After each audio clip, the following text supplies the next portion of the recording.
Reflecting on my journey in Binibining Baler, I am reminded that beauty is not just a fleeting image, but a reflection of our actions and intentions. It is the beauty of lending a helping hand, of standing up for what is right, and of nurturing a community that thrives on mutual respect and understanding. As I had the privilege to represent our beloved town in the Binibining Aurora 2023 pageant, the honor was not mine alone, but a testament to the collective spirit of Baler.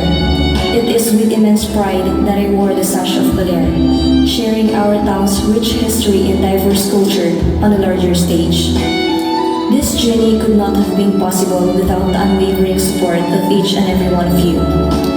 Allow me to extend my deepest gratitude to the local government unit of Baler, headed by Honorable Mayor Rep. Ronan D. Angara, to the Tourism Office of Baler, to the Binibining Baler Organization and Binibining Baler 2022 team, my dedicated mentors, trainers, talented makeup artists, and handlers.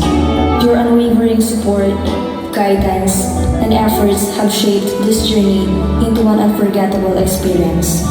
To my Mama Rosalie, Lola Rosemary, and to all my family, your support and love have been my foundation.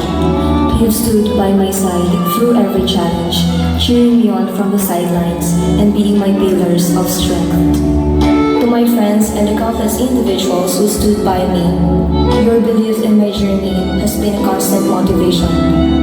Most of all, thank you to our Almighty Father for gracing my journey. All glory and praise belong to you. As my time as Binibining Baler 2022 draws to a close, I am reminded that the true beauty of this experience lies in the connections we've forged and the positive impact we've made.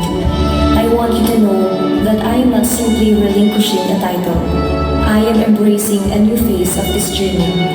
I will forever be your Binibining Baler 2022, carrying the lessons, the connections, and the commitment to positive change with me. Let us continue to work together, celebrating our unique qualities and contributing to the boundless beauty that defines Baler.